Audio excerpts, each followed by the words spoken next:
Bom dia, amigo. Como é bom estarmos juntos nesse encontro matinal. Hoje, uma sexta-feira, véspera não apenas de um final de semana, mas de um feriado prolongado. Há muitos que poderão ter uma folga e até a próxima terça-feira. Outros trabalharão ao longo desse período, mas de qualquer forma um tempo um pouco mais livre para a grande maioria das pessoas nas atividades a serem desempenhadas durante esses dias. E naturalmente eu quero desejar a todos aí um final de semana protegido e guiado por Deus. E aproveito para deixar aquele abraço especial para os que completam mais um ano de vida no dia de hoje, amanhã e domingo, nesses 3 dias, já que nós só estaremos de volta com o programa na segunda-feira. E sábado e domingo, portanto, os aniversariantes se sintam abraçados por nós também neste instante. No domingo, a grande maioria das igrejas não desenvolverá alguma atividade nos seus templos, muitas estarão em acampamentos, e se você puder participar desses acampamentos, eu estou certo de que vale a pena. Agora eu quero convidá-lo a voltar a nossa atenção para a palavra de Deus. No livro dos Salmos, no Salmo de número 4, eu gostaria de ler com você o versículo 2, que diz o seguinte: Ó homens, até quando tornareis a minha glória em vexame, e amareis a vaidade, e buscareis a mentira?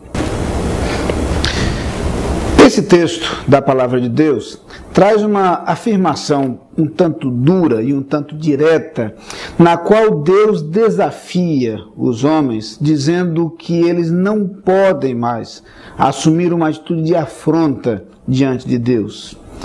Mas principalmente o texto fala de um problema experimentado pelas pessoas ao se desviarem da verdade e se encaminharem para a mentira. Eu queria ler com você um outro versículo da palavra de Deus, lá no livro do profeta Isaías, que vai exatamente na mesma direção. Veja comigo o que diz Isaías, capítulo 5, versículo 20. Ai dos que ao mal chamam bem e ao bem mal, que fazem da escuridade luz e da luz escuridade, põem o amargo por doce e o doce por amargo.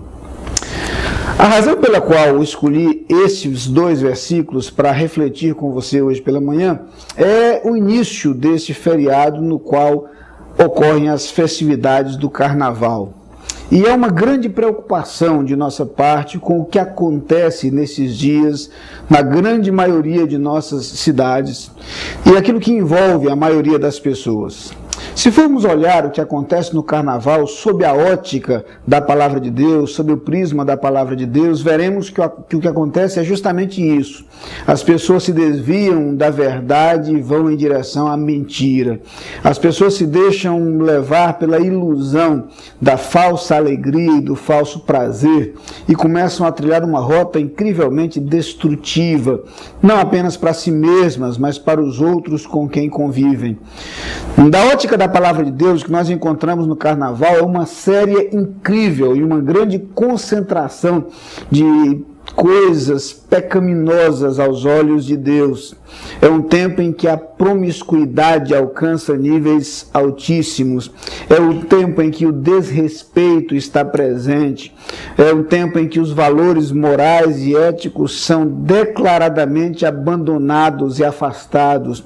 É um tempo em que as pessoas abandonam limites, regras, normas e promovem justamente aquilo que chamamos de anomia, a ausência de normas, a ausência de regras. É um tempo em que as recomendações da palavra de Deus referentes aos relacionamentos humanos, referentes ao relacionamento com Deus, referentes ao cuidado com o próprio corpo, referentes aos aspectos morais, éticos, inclusive com relação à honestidade, com relação à sexualidade, tudo isso é abandonado de maneira escandalosa e escancarada. É um tempo em que, de maneira mais clara e mais perceptível, os valores cristãos apresentados na palavra de Deus são rejeitados, são recusados, estão ausentes. É um tempo de reinado do pecado e da desobediência a Deus. Mas se você não gosta de considerar as coisas sobre esse prisma, eu queria apresentar uma outra alternativa.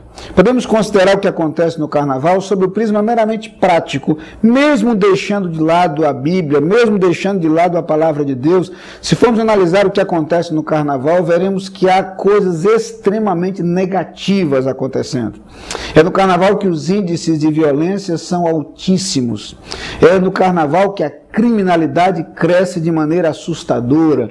É no carnaval que os acidentes, muitos deles provocados pelo consumo excessivo de bebidas e de drogas, são terríveis e causam tragédias e muito sofrimento. Mas é um tempo em que os relacionamentos também são prejudicados e muitas vezes comprometidos seriamente pelos desmandos praticados ao longo desse período. É um tempo, até sob o prisma financeiro, de grandes prejuízos para a maioria das pessoas.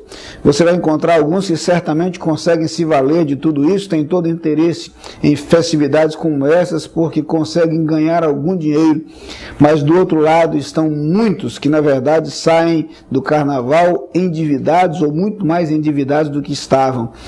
Enfim, a sociedade tem prejuízos tremendos, seja de imediato, seja a médio e longo prazo, com o crescimento espantoso no número nos casos de doenças sexualmente transmissíveis, ou nos casos de aborto, ou nos casos de nascimento de crianças não desejadas ou não planejadas, mas são terríveis os números de assaltos, de roubos, de estupros, de crimes como homicídios, que são praticados ao longo desse período. Basta considerar os números de qualquer órgão público, seja uma delegacia, seja um hospital, uma emergência pública, e você perceberá que os dados são assustadores. Enfim, seja sob um prisma ou sob outro, nós vivemos tempos nos quais a verdade é abandonada em nome da mentira. Eu queria que você considerasse esses aspectos, não apenas do ponto de vista social, para que não parecesse algo tão distante, mas de sua vida pessoalmente e do seu envolvimento. Eu quero orar com você sobre esse assunto nesse instante.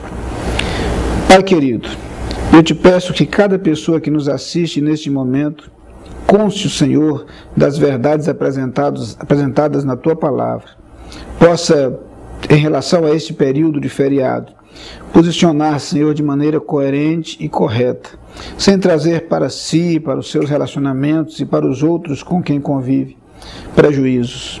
Que cada um daqueles que nos assiste neste instante tenha a noção clara de como deve se portar nestes dias e ao longo de sua vida. Eu te peço no nome de Jesus. Amém.